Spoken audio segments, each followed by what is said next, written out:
Gold medal वाली बहू। सपना के पिता एक गरीब किसान थे। माँ पिता खेत में काम करते तो पीछे से सपना गांव के बच्चों के साथ हॉकी खेलती। एक दिन शाम को, सारा दिन खेलती रहती है, ये नहीं कि छोटे भाई को संभाले। माँ पता है, मैंने आज हॉकी में पास के गांव के लड़कों की टीम को हरा दिया। अरे वाह वाह मेरी बेटी, शाबाश। ये ले कर रुपया, जा जाकर टॉफी खा ले। सपना खुशी से पिता के गले लग जाती है और बाहर चली जाती है। अरे तुम इसको बिगाड़ रहे हो, मैं ना इसकी शादी ही करा दूंगी।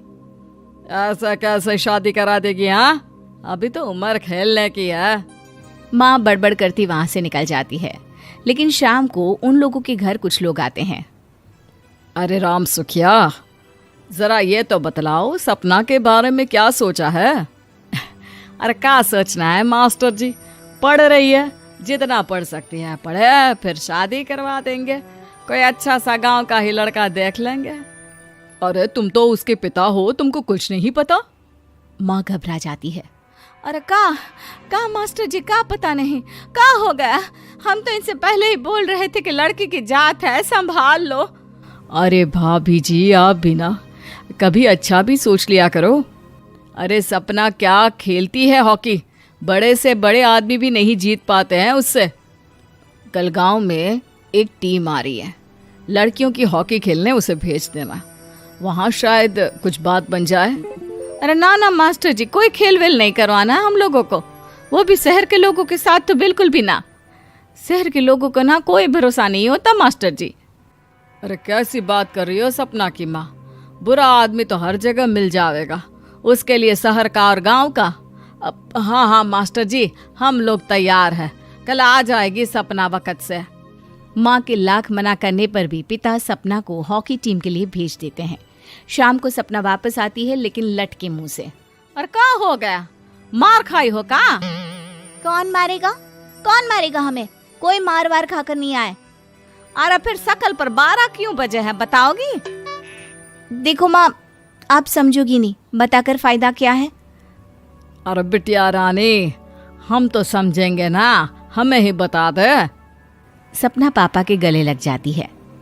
पापा, मैं ना सिलेक्ट हो गई हूँ भारत की हॉकी टीम में खेलने के लिए। अरे वाह, ये तो बहुत ही खुशी की बात है मेरे बच्चे। फिर मेरी गुड़िया काहे परेशान है? पापा, मुझे दिल्ली जाना पड़ेगा आगे की प्रैक्टिस के लिए। माँ जो सारी बात सुन रही होती है, जोर से चिल्लाती है। एक पैसा नहीं है मेरे पास, समझे? कुछ नहीं दूंगी। शादी के लिए लड़का फाइनल भी कर दिया है, कल्ले का बेटा, वो शादी कर लेगा तुमसे। सपना पिता की ओर देखती है। अरे देख सपना, खेलने दिल्ली जाना है तो सिर्फ इसी शर्त पे कि आकर कल्ले से बेटे से चुपचाप शादी कर लेगी, बोल। अरे ठीक है ना, कल्ले का बेटा तो बहुत ही समझदार है, सरकारी नौकरी है उसकी, मान गया वो तो सपना शादी कर लेगी। सपना भी धीरू, जो कि कल्ले का बेटा था, उसे जानती थी। वो मन ही मन सोचती है कि शादी तो वैसे भी होनी है, लेकिन माँ की ये शर्त मान गई तो जीवन जीने का एक मौका तो जरूर मिलेगा। हाँ, मुझे मंजूर है। हाँ, तो कल मैं उन लोगों को बुला लूं? पिता और सपना दोनों एक दूसरे को देखते हैं। अब माँ ठीक है ना, बुलाने की क्या जरूरत है, वो लोग पसंद कर रहे हैं ना मुझे, वही ठीक है। बस आप तो मेरा दिल्ली का बैग पैक कर दो। सपना दिल्ली जाती है, दिल्ली टीम के लिए खेलने के लिए। सपना खूब अच्छा खेलती है और गोल्ड मेडल जीत कर आती है। जब वो गांव आती है तो उसका जोरदार स्वागत होता है। हर कोई सपना सपना चिल्ला रहा होता है। और सपना के पापा, तुम्हारी बेटी ने तो गांव का नाम रोशन कर दिया है।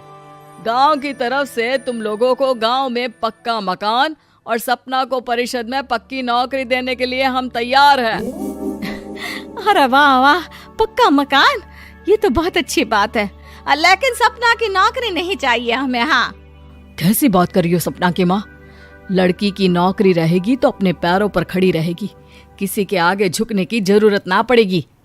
अरे चुप रहो, हम तो नौकरी ना करते हैं, पर मजाल है कि किसी के आगे झुके हो। ना ना, हमारी बेटी नौकरी नहीं करेगी। पिता लाख समझाते हैं लेकिन माँ नहीं मानती। और फिर वो दिन भी आ जाता है जब सपना को अपने कहे अनुसार लड़के से शादी भी करनी पड़ती है। ससुराल में। ए बहू, तू रोज रोज सुबह कहाँ जाती है? घर का सारा काम निपटा कर कहाँ भागती है? माँ का घर तो पास ही है, वहीं निकल जाती है क्या?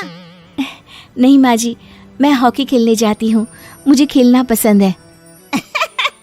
खेलना पसंद है? अरे कैसी बात कर रही है बहू, शादी के बाद तो कोई लड़की खेलती फैलती नहीं है, वो घर का काम काज देखती है। सपना कुछ नहीं कहती। वो एक रोज कमरे में अपनी अलमारी ठीक कर रही होती है कि तब सुनो, वो जो लटक रहा है ना, क्या बोलते हैं उसे? मेडल। सपना पति की बात सुनकर खुश हो जाती है, उनके पास जाती है। मैं सोच ही रही थी कि तुमने कभी पूछा क्यों नहीं। ये मेडल है, मैंने जीता है, पता है, हॉकी में। बड़ा मैदान, बहुत से लोग, 2 टीम और फिर शुरू होता है जुनून। पता है, लगता है जैसे बस जिंदगी यही है, खेलते रहो, भागते रहो, दौड़ते रहो और लक्ष्य को पालो। सुनो ना, मैं ना भारतीय टीम के लिए खेलना चाहती हूँ। माँ, यहाँ तो आ जरा। सपना हैरान हो जाती है कि ये क्या हो गया, पति अचानक से माँ को क्यों बुला रहा है। हाँ बेटा, क्या क्या हो गया? काहे गला फाड़ रहे हो? माँ, ये सपना क्या कह रही है? अरे बीवी तो बोलती ही रहती है बेटा, लेकिन क्या हो गया, चिल्ला क्यों रहे हो? ऐसा क्या बोल दिया इसने? माँ ये बोल रही है कि इसको खेलना है भारतीय टीम के लिए। सपना डर जाती है। नहीं नहीं माँ जी, मैंने कहा कि मैं चाहती हूँ कि वो मैं बोला था ना, शादी के बाद कोई खेलता नहीं, घर का काम काज देखता है, लेकिन फिर भी। नहीं माँ जी, ठीक है, मैं घर का काम देखूंगी, कल से मैं खेलने भी नहीं जाऊंगी, माफ कर दीजिए। सपना पति की तरफ देखती है जो माँ की तरफ देख रहा होता है। उसे गुस्सा तो आता है, लेकिन करती भी तो क्या, सास के सामने कैसे पति की क्लास लगाती। अरे बेटा, अब क्यों घूरे जा रहे हो बहू को? माँ, अभी इस बात का फैसला करके जाना, वरना ये तो तेरे कमरे से जाने के बाद मुझे। अब चुप हो जाइए आप, छोटी सी बात का बतंगड़ मत बनाइए। छोटी सी बात? बहू, ये कोई छोटी बात नहीं है। जो लड़की दिल्ली के लिए गोल्ड मेडल ला सकती है, वो देश के लिए भी तो गोल्ड ला सकती है ना। हम लोगों को किसी चीज की कमी नहीं है बहू, घर का काम तो कोई भी कर लेगा, लेकिन देश का नाम रोशन करने के लिए सपना चाहिए।